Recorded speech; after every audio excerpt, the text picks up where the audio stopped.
Hey guys, I'm just going over the reharmonizations that I've done with the videos that I just put up earlier last week or earlier this week, depending on when I upload this.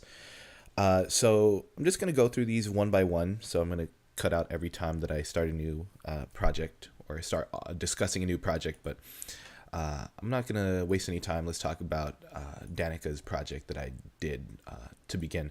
So she just was she had a video that was in my messenger box, and I just wanted to try these reharms, obviously inspired by the Jacob Collier I Harm You, which, by the way, if you haven't seen, y'all should go and see it. They're way better than what I put out, but this is just a challenge for me to break out of my normal music theory, I guess, circle that I would normally put myself into for whatever, pop music, hip-hop, and so forth. So it's all about voice leading for me, and all about really just pushing to find new chords that I end up running into when I lead my voices into newer notes that I would never put in the context of other notes in a chord. So I'm going to play the harmonies muted and the melody muted, and this is what basically this right here sounds like, the sheet music. You don't know what love is. Ooh, fire. So in the context of what Danika gave me, this just gave me the room to delay where tonic was. I knew that tonic was in B major or in A flat minor. When listening to the melody, I knew that that's what it was, and I wanted to try and avoid it. Unfortunately, I hit it right before the end of the second measure. I wanted it to sound like it was in a different key. Couldn't really successfully do that. To explain all this, I'm not entirely sure how to do it. All I know is that my F sharp augmented chord of choice was not particularly the best one on my part. It just sounds a little bit too weird, especially over a D sharp when we're playing this. So that's the augmented chord on top of the D sharp. This would be a more comfortable sounding choice, but because her melody is actually on an E sharp, I believe, that's what made it sound a little bit uncomfortable. I don't think it was the best chord in that context. One of the mistakes that I made early on trying to work out this voicing. So this is what it sounds like. And you don't know. No, but it sounds like it's going into an a D sharp minor chord, which it technically is. It's just that there's that weird D that I had performed on top of that. Oh, what love is if you don't put it right. And that B major gives me the ability then to pivot into an F sharp minor chord.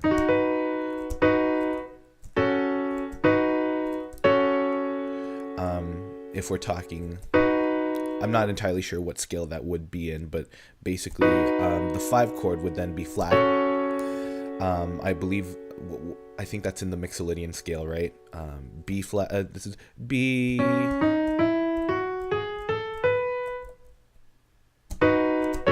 So harmonically, that's the activity that's going on. Really, the harmonies here are just to give some movement to what's going on. This is all that it is. If you don't put up a fight, and only 2 layers, just recorded 3 times over. if you don't put up a fight. I really like this little sample that Danika sent me. It's only 11 seconds. She sounds great. But this is harmonically what's going on. Just here is just to give it a little bit of a sense of that it's not out of time, and that it's just to be a little bit more of a fluid performance right here. If you don't put up a fight. So it's to push forth and then pull back. So simply that's all that it was. It's a really short performance. Not much else to talk about. Harmonically, I could have done a better job, but I found new chords that maybe I'll be using in the future, especially that little F sharp augmented right there. Interesting chord. So I'll talk to you guys in the next one when I go over Banner's video. What's up, guys? Just continuing this by talking about Banner's performance, Banner submission. He sent me the Need to Know, which is Wale featuring SZA, and adapted it for a man's perspective, because SZA was originally the one that performed it. So talking about this, the performance was pretty solid right here. I ain't trying to pressure you, just can't stop thinking about you. You ain't even really gotta be my girlfriend. I just want to know your name, and maybe sometime we can hook up, hang out. Cool. So it's solid performance. So just harmonically, or listening to the melody, I know that we're looking at a song that's in the key of A flat. Just to demonstrate this, real quickly, right here, if it lets me load.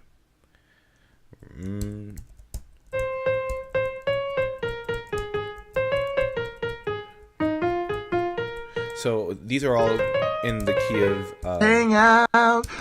All in the key of A flat.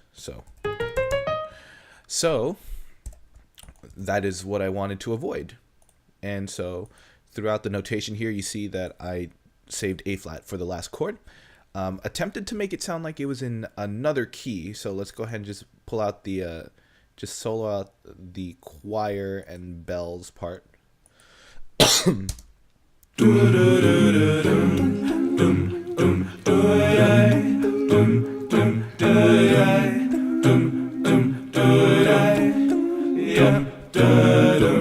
So just let's just talk about a couple of things. So harmonically, what Banner does is around this area. It's I ain't trying to pressure you, just can't stop thinking about you. You ain't even really gotta be my girlfriend. So he ends on a B flat. A B flat could have given me the permission to go either into a B major 7 or C7. I felt as though going into a B major 7 would have pushed me into a harmonic territory that I would have been cornered in, and I'm not sure what I would have been able to do with that. The C7 would have allowed me to, it gives me the room to then go into a D flat. Just harmonically, it's just a half step above. So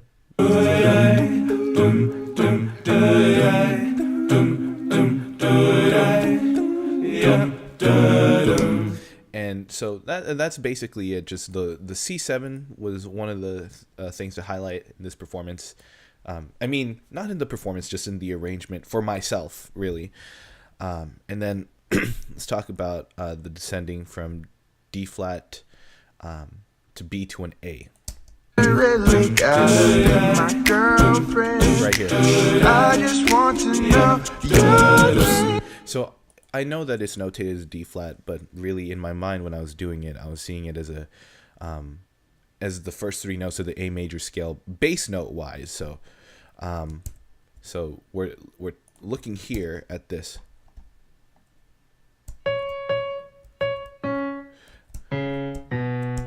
So that it traces back to an A, and that allows it to go from a D flat, whatever it is, and then to a. So it gives me, so I can then go into B major 7, into an A major 7. I can't really demonstrate that with this keyboard because it's really small. But that's the other harmonic component here. And then I was trying to figure out harmonically what else to do once I arrived at that A. But sometimes silence is the best option. So I didn't fill it out with anything else right now. Maybe sometime. Let Banner have like a 0.75 second solo right there. We can hook up, hang out, just chill. And so there we go from that C7 into an A flat major 7. This one's a banger. Y'all should check out this song too. Banner did a pretty good job on sending me this clip. I ain't trying to pressure you. So just like a couple other details, there we go. We have the I ain't trying to pressure you sort of intro, and then the choir just going in with just two basic scales. They're going in the opposite directions of each other. So let me mute the bass. The tenor is going downward, I believe, and the alto is going upward. Yep, that's about it. So the alto is going from a B flat. Wait, hold on. Gotta give this permission to solo too. So a B flat minor scale, and then the tenor goes in basically the relative major, and then that way they can cross paths and then have the chords that we have here. So this is what it is for Banner. I'm gonna move on to Michelle's. All right, guys, we're taking a look at Part of Your World performed by Michelle. So nothing harmonically complex here. It's pretty much a literal one-to-one with the original performance, I believe, in the relative, key that it would be in. So I'm actually going to focus more on like the timing and just kind of trying to adjust my performance to hers. So she was a little bit sharp and also very fluid in her performance. So let's just listen to this.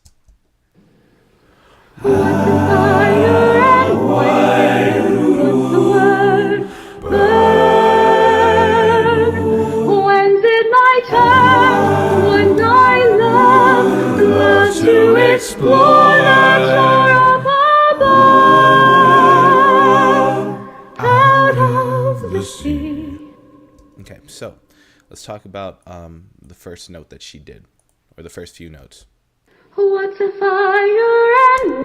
So that B is a little bit sharp. That B is a little bit sharp, but she comes down and tunes it back. So, right here. What's a fire and what is it? So that posed an issue for me, and I couldn't successfully execute on adjusting my tone to hers. So my G chord is a little bit flat in comparison to hers.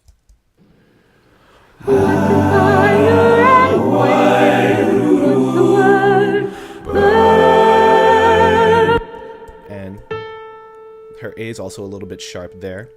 I should have pitched up my F, but my choice of bass movement also proved that it would be tricky for me to do that, because moving my F even about 15 to 20 cents sharper than it normally would be would confuse me if I were trying to move up to an F sharp and keep that in tune.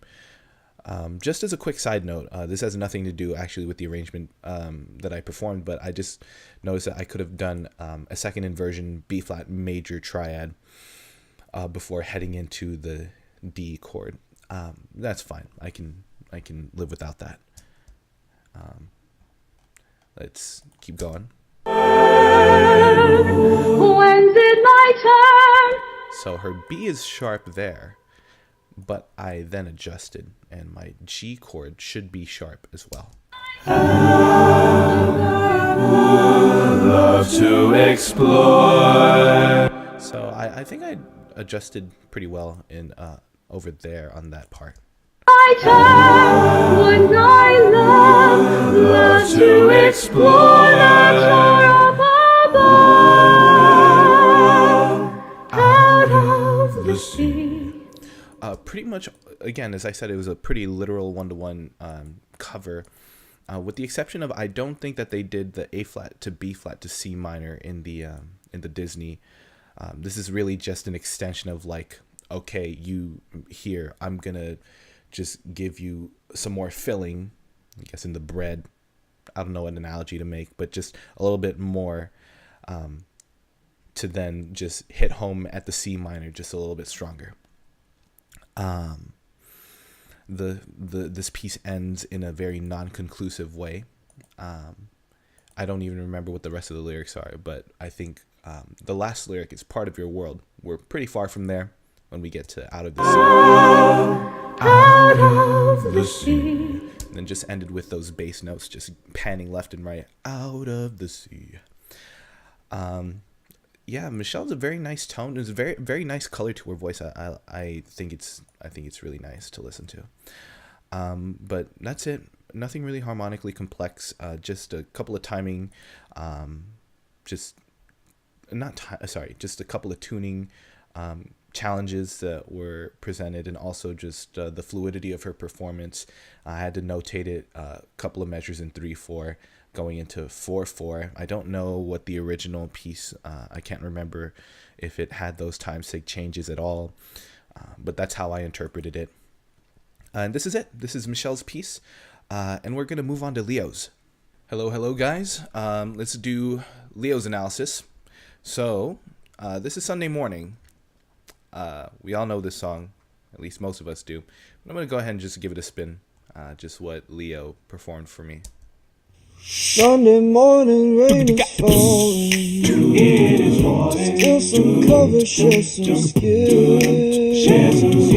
Clouds are shrouding us in moments unforgettable. Twist to fit the mold that I'm in. So let's just talk quickly about the harmonic content. Very quickly. First of all, Leo's pretty much in tune except for the first two notes, which is why I introduced it the way that I did right here. Sunday morning, rain is falling. My struggle was trying to figure out what kind of chords I was going to use to get, because he was performing what he meant to do was this, right? And it's fine. Like, the tuning errors give me a lot of fun to play with. Right, and so there's just a half of a second of a dip going into Sunday. It's not exactly like that. This is according to a grid, but he performed a C and an A first, and because I just couldn't find a way to break into the Sunday morning into the this F sharp major scale that he was going to be going into eventually. I introduced it with this, just to I guess it's my bailout for not dealing with that content harmonically. So that's the introduction, and the entire time up until the very end, I'm trying to avoid having this sound like it's in the key of F sharp major, which it is. The song was performed in the key of F sharp major, or the way that Leo did was in F sharp major. But I'm trying to make it sound like, for the longest time, that there's a false sense of gravity at the B major chord. So this is what's happening right here. I repeat it often, and the chord surrounding it. So I could go right here. So this here.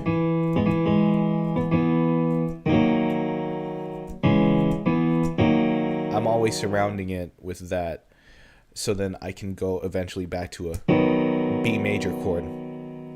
But then what having the C sharp minor allows me to do, and then giving it that break, actually what it should be at the C sharp minor 7. Sorry, I don't mean to look that up. At the C sharp minor 7 right here, ideally for the most perfect, I guess, progression is to have it as a C sharp major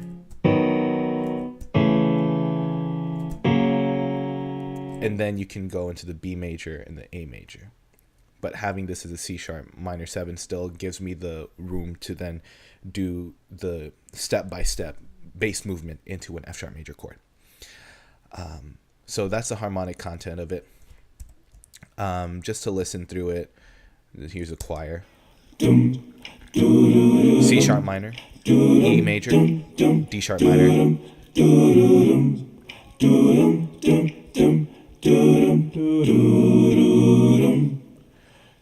then it resolves. And there we have it resolve into an F sharp major 7.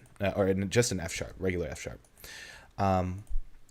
Very quickly, just the last thing is that rhythmically, the meter changes from 3/4 to 4/4 because in Leo's performance of this clip, he doesn't give me enough room to complete the 4/4, and so I fill that in with rhythms that give it the sense of continuity, or so that it flows well.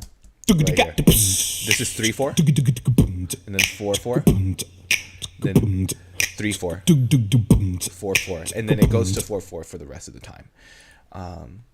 The fills are supposed to just give it the flow. Still some cover, share some skin. Clouds are shrouding us in moments unforgettable. Twist. And then he ends this here, right here. Twist to fit the mold that I'm in. In a way that would be a little bit odd if I continued with the beat, so then it just lets me ride out and then just end it with a cadence going into F sharp major. Twist to fit the mold that I'm in. So this is just a quick analysis of Leo's part. I like that he really just did not give me a full 4 in order to go into the second phrase to the following phrases. It gave me a little bit of a challenge, but still I had enough wiggle room to fit in a little 3/4 and a little 4/4 time signature switch up. So this is Leo's, and we're gonna move on to Alison's. All right, guys.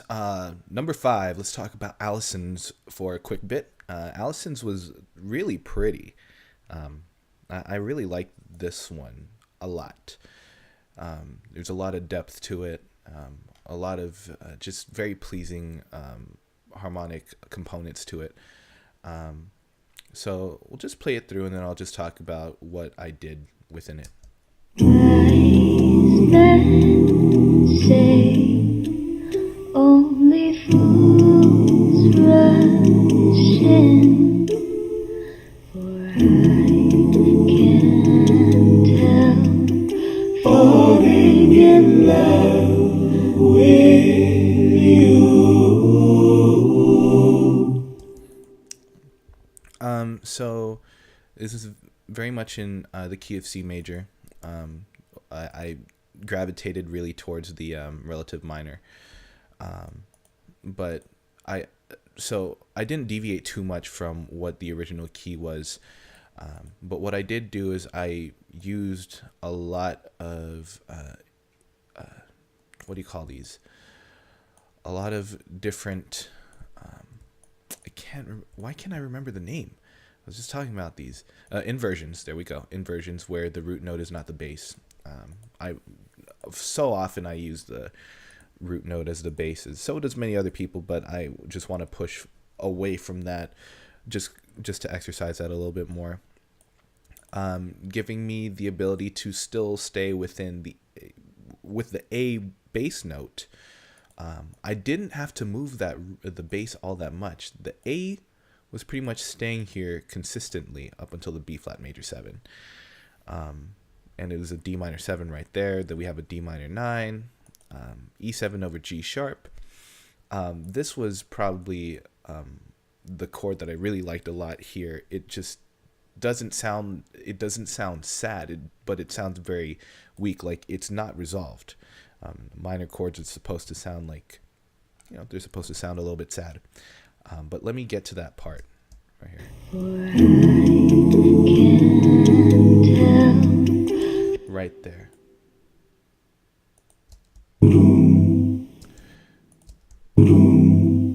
So that little part right there, it's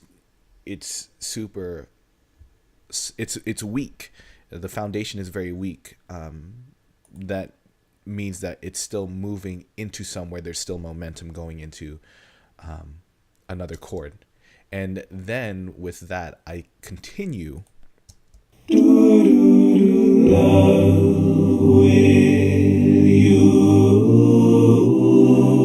by sticking with the G bass note. I still then have the leverage to wait and wait and wait until I decide to finally arrive home. So the point of this was, even though I was in the same key, was to make it sound like we weren't quite home yet until the end of this little clip. So we're not quite home even with the A minor 7, even though that's a relative minor key. Just one last thing, the bells are ping-ponging between the left and right ears. And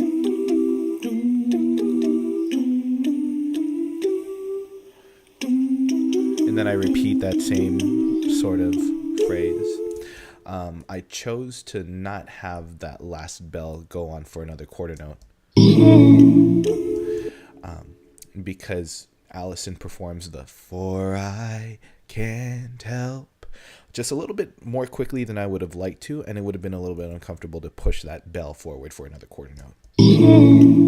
Dun. So the timing would have been a little bit off and a little bit uncomfortable.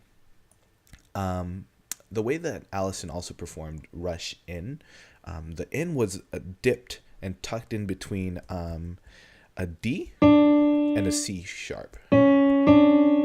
So the tuning there was a little bit off, and I tried to make that B flat as I possibly could.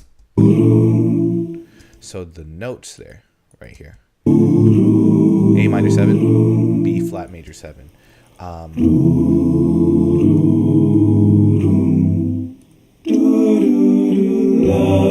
So just that B flat major 7 there kind of influenced the tuning of the rest of the performance. And then one last thing, and then we'll move on to the next one, the falling part right here. Falling in love with you.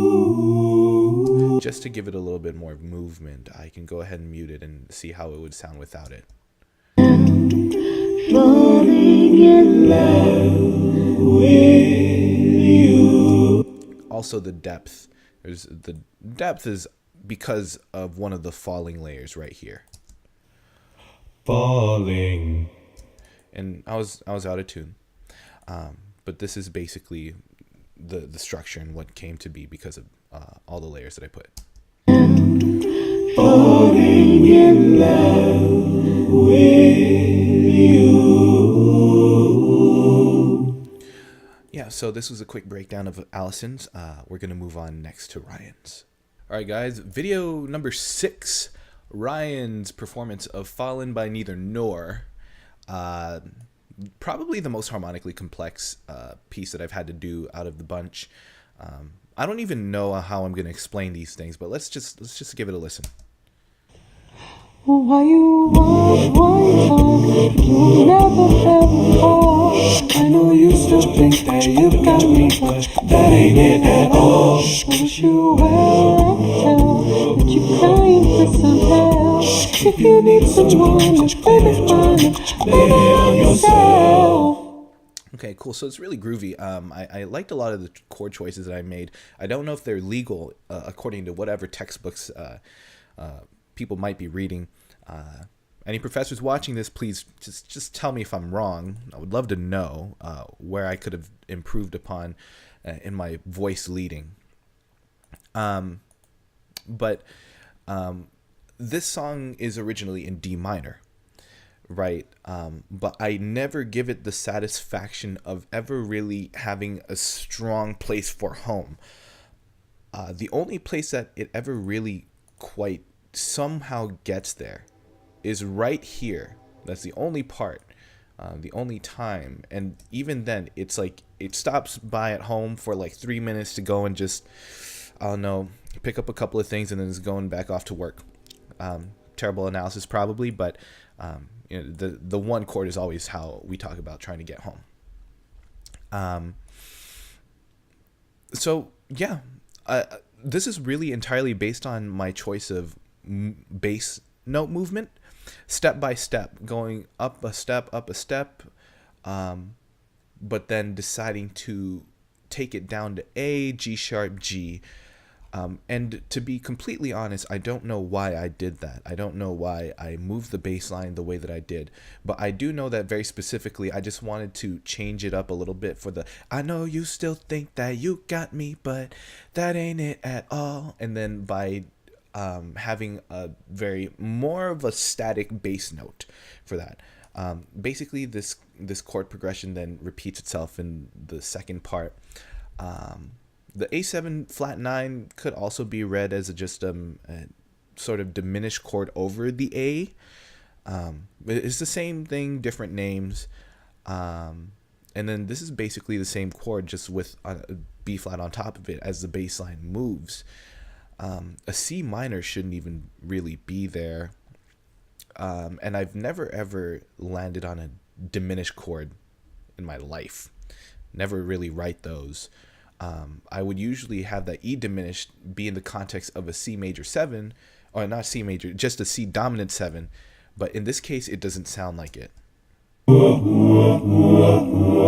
It's definitely not a C7, and I don't know what its role is in this context. I don't know. All I know is how to spell the chords, and I don't know what functionality that they're serving. So these chords just came about spelling just in different harmonic movements and just trying to see what 6-part harmonies would bring about. But so that was one complexity that I tinkered with. Another one was really just dealing with the rhythm. So Ryan was in pretty off time with a lot of the performance, but not so terribly. I was still able to approximate it. I split it into 2 different vibes. So what I would do is for the first vibe, I would do 4 on the floor, and then the second vibe, I would have like a sort of beats, and so I would have those go on, right? 1 and 2 and 3. So that's pretty off. It's pretty off. Like the quarter notes are not synced at all.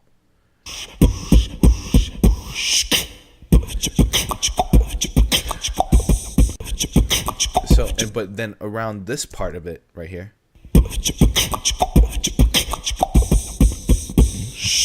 it's more synced. And then, but then the second time I do 4 on the floor, it gets even quicker.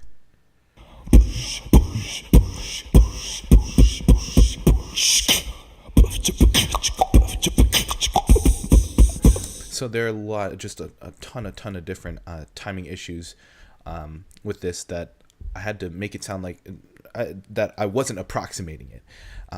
It was really hard to do, and I don't think I successfully did it 100%. But it still turned out to be a really cool groove, and thus it turned out into this right here. You never ever. I know you still think that you got me, but that ain't it at all. Little performance thing right here. Right here. Nope. Just a little, just trying to like imitate like the brass, like just going down. Didn't do it for the second time around. And then one more thing, right here. That ain't it at all. Just like give it that, just to give it that little spice. There's a part that I wanted to add that I took out because I just couldn't sound good at all. It's right here. That ain't it at all. I couldn't hit that little like I'm trying to hit an F5 and I just can't do it. But that's it. This is basically the composition of Fallen, performed by Ryan. I had to actually have this little metronome go on for me, just so I could really get the timing right. You'll see that I've had that in another project. But this is Ryan's analysis. We're going to move on to Zach's. Hello, everybody. Let's talk about Zach's part of the video. It's really quick. It's a very short one. Just pretty much 4 measures. Let's play through it. There's gotta be more to life than checking out every temporary high to satisfy me. So this one was super fun. I think Zach's just shifting, modulating voice made this what it was, really what made it an interesting one. So what he does is there's gotta be more to life. So he's doing, and he's performing what is essentially an F augmented triad. So it goes from an A to a C sharp to an F. And that gives me permission to use the Picardy third of the right here. I don't even know if that's probably not it, whatever. But it allows me to use a C sharp major chord. Pleasant. That gives me all sorts of abilities to change feelings. And then we go into this part. And checking out every temporary high. So his high is actually we're looking at a couple of notes, not a couple of notes, just a note in between a couple of notes. Temporary high. So it's in between an F and an F sharp. I decided to treat that as an F sharp and tuck that away into a B major chord. So this is what it would sound like right here. So again. So it tucks in real nice, and that B actually then allows me to it serves as a pivot into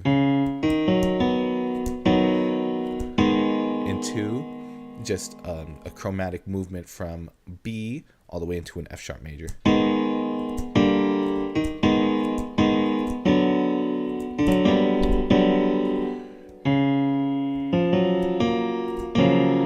So an A flat minor to a G major 7 to an F sharp major 7.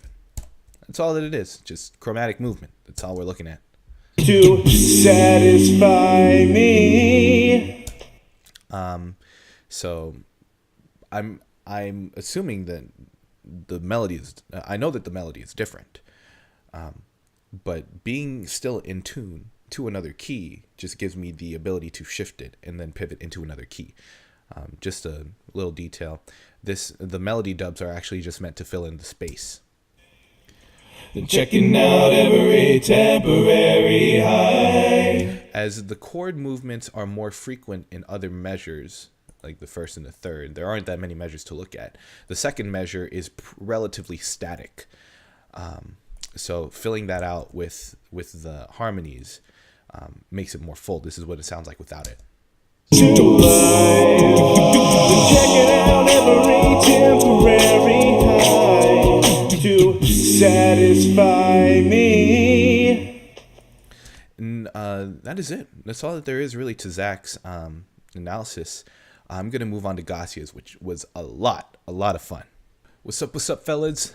Gasia's is litty. I love doing this one. This is super tight. I'm gonna just play through it. It's not really harmonically complex. It's more like rhythmically. There are just a couple of very obvious challenges that I had to deal with this one. But let's just play through it.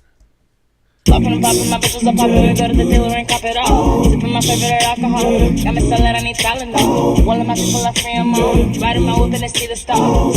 Sending the missiles off, drinking my inhibitions off. 250 for a rich and meal, yeah, listen to feel. My body, my jacket, Cornell, man. My mama, my love, for shield. Look at my jewelry, I'm lethal. These diamonds on me, they see through. I'm a machine and wishing they equal. I got abs, I'll come back and be peaceful. Give me the ball, give me the ball. Cool. So while I stayed pretty much in key the whole time, B flat was like just the root. The B flat was the root. So much of it. I encountered a lot of more like tempo issues. And the video pretty much starts off like, at a consistent tempo. It drags a little bit, just a little bit. But I just want to let me start off with this part right here. off. 250 for a rich and meal, live in the field. My body, my jacket, go now, man. My mama, my loan, my shield. Look at my I don't even know what the lyrics are on what I was trying to do there. But aside from the point, there was a major slip. There was a huge slip in the tempo that Gasia performed for me, which actually occurred at the right time.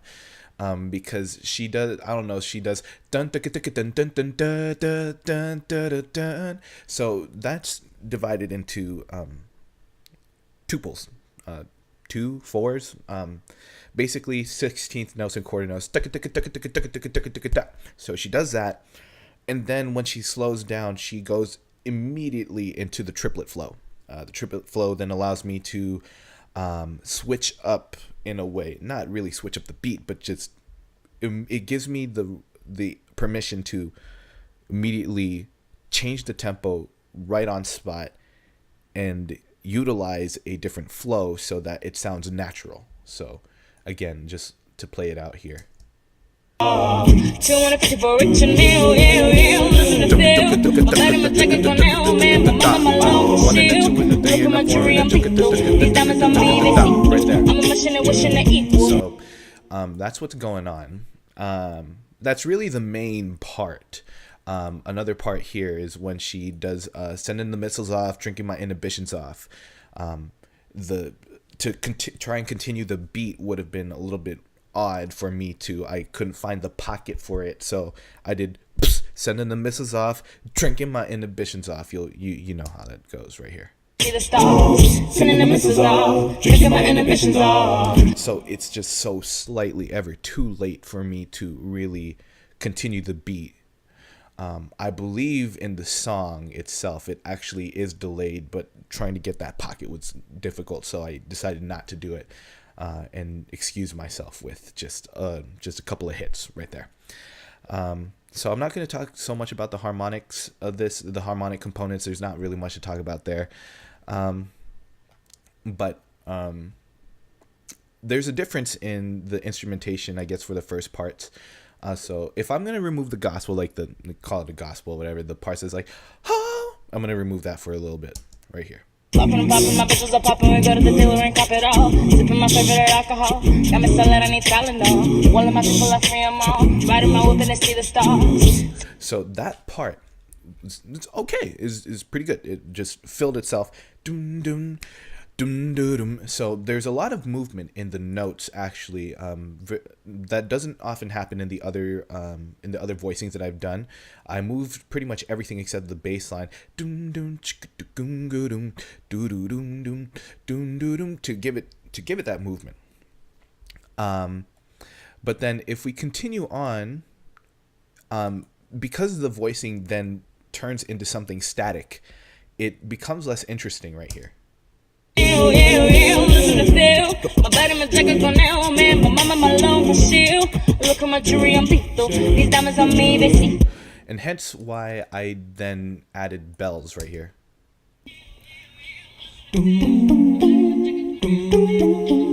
Funny. Triple it, triple it, triple it, triple it. So that's what's going on. And then the bells are essentially really what fills out this part.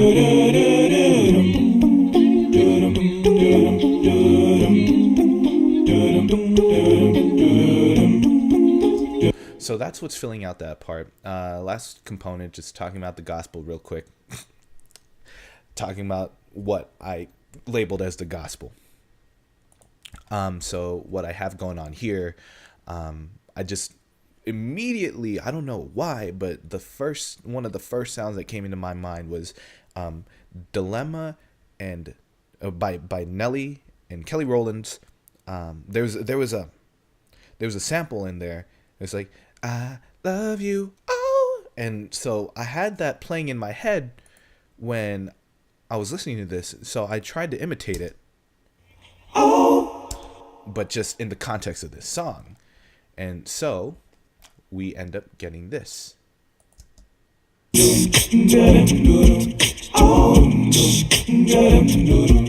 And I only have it slide once. And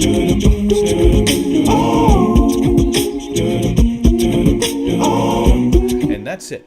That's basically the composition of this. This was super lit. This was super fire. Yeah, shout out Gasia. Thanks for sending this one in. And I'm gonna move on to cats next. Ladies and gentlemen, we are on the second to last video, which is Beyond by Cat. Super buttery smooth performance. Beautiful. I loved it. Let's just go through this real quick. Scared to admit that you might be it, that love is real, that the shoe might fit.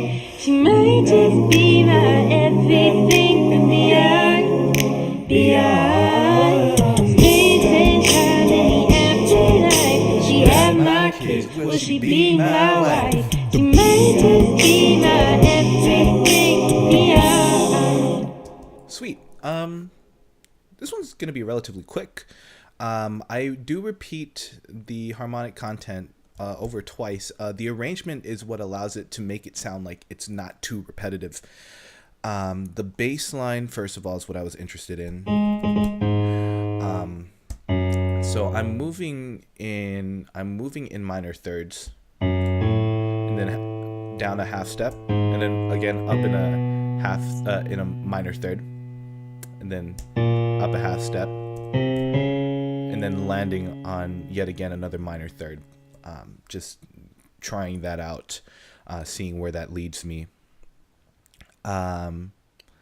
Talking about just the movement really, again, is all based on how it takes its lead from the bass and then goes on from there, the bass notes. This F7 flat 9 really could have just been an A diminished with an F in it. But same chord for with different names. What else are we looking at? We're looking at just different bass notes. Sorry, it sounds like I didn't arrange this. I totally arranged this. I'm just not sure how to explain it because I don't know what.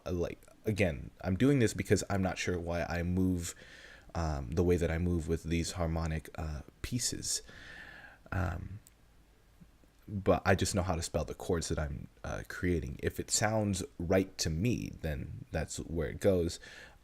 Just the lift that gives to me, the chord that gives it that lift for a temporary moment of not being in the key is that C flat major 7 right there.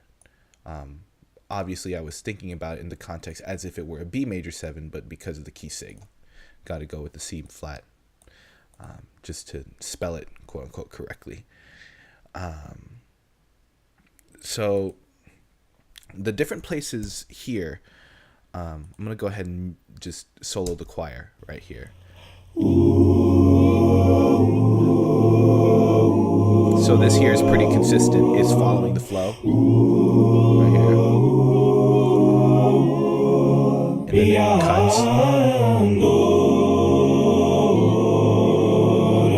So this here, this actually this part of the performance,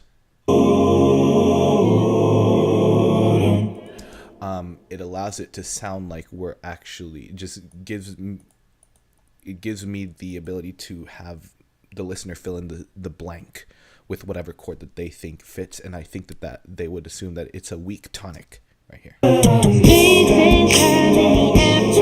Weak tonic. So while that's playing,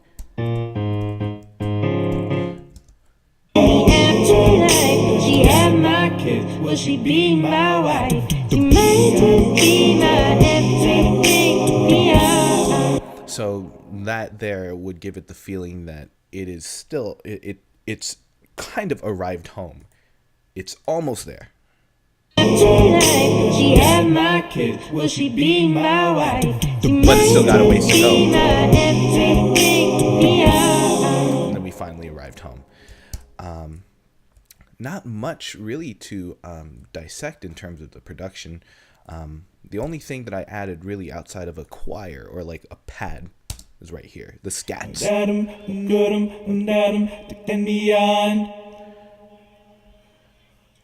Got 'em, 'cause she had my kids. Will she be my wife?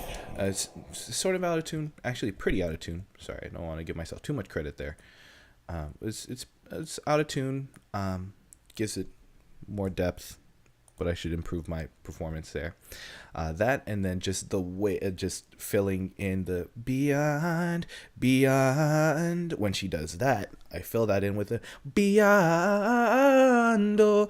So this was hard for me. This was really difficult, getting it right every time. Beyond. That was hard. That is, I know what I want, but my voice is not up to the ability to do it.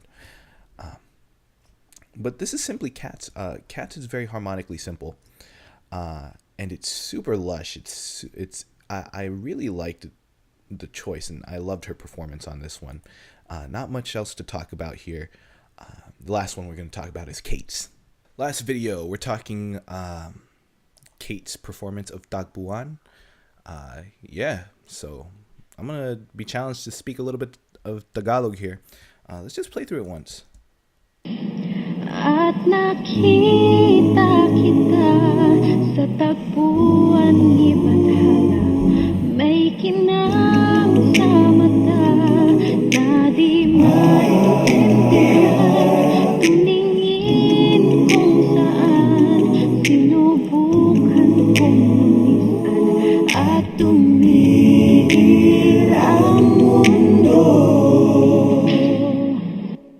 So, what was interesting to me about trying to arrange this is I was obviously, so unlike most of the others I heard this initially being performed in F major, and turns out that was not the case. She was just a little bit sharp, but this pretty much overall was in the key of E, which is why I was tripping for about 10 minutes when I was trying to arrange this, because I was like, okay, I'm trying to get from F, but then I want to pivot into E, but how am I going to do that? And turns out that her G sharp was just a little bit flat. I didn't really accommodate that well for it. But that's aside from the point. Just breaking it down, I really relied very much on using the because I'm going to treat this as though it were in C sharp minor. I relied heavily on the major 6 chord to keep me away from home. So it occurs here, it occurs here, and when I finally do get the opportunity in this measure to go home, I visit it very, very briefly, and then I try and pivot away by going into a D or into a B minor chord. But I come back right there. But just sonically, to me, it just sounds like it still is, there's still a sense of being resolved at the end, even though we're at an A chord. I think part of it has to do with the performance of just echoing her last phrase right here. Or it starts from here. At tumigil ang mundo. So right there, it gives me the sense that we've arrived home with some questions. At tumigil ang mundo. So harmonically, it's one of the simpler ones that I've done. The only one that's really sort of quote unquote out of key is just the B minor one, using some inversion chords here and there. It really mainly is the G sharp minor 7, and then I happen to utilize the G sharp to help me move from F sharp minor to an A9. So that's really it harmonically. I'm gonna go ahead and just play the parts where I speak Tagalog, and then I don't know, I can get a grade on how well I pronounce these right here. Maintindihan I don't think that was that bad. That was pretty good. at tumigil ang mundo. Yeah, so that was really the part that just gave the ending the depth that it needed. The bells again are just another from left to right, just give it some movement right here.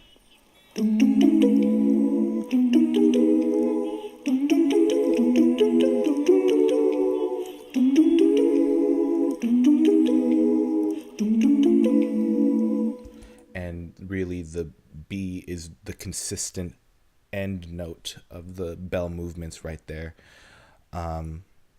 So really this is all that's going on in the production.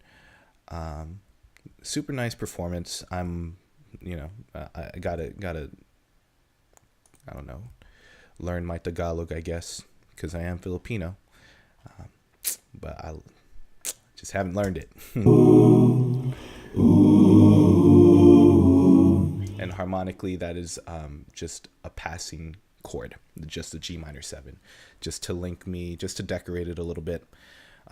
But aside from that, nothing harmonically complex. This is my analysis really of Kate's performance. She was a little bit sharp in the beginning, but then I was able to then realize that she was in the key of E by continuing pushing forward in this arrangement. So this is the 10 that I have done. It's crazy. I did 10 of these. I had a great time. I had a great time with all of these. Thanks for checking out this video series. I had a great time making them. I hope you had a good time consuming them and enjoying them. Hopefully you enjoyed, I don't know, listening to my thought process too harmonically. This is mainly why I'm doing it, is just to push me into new territory for harmonic content. So that's really all that it is.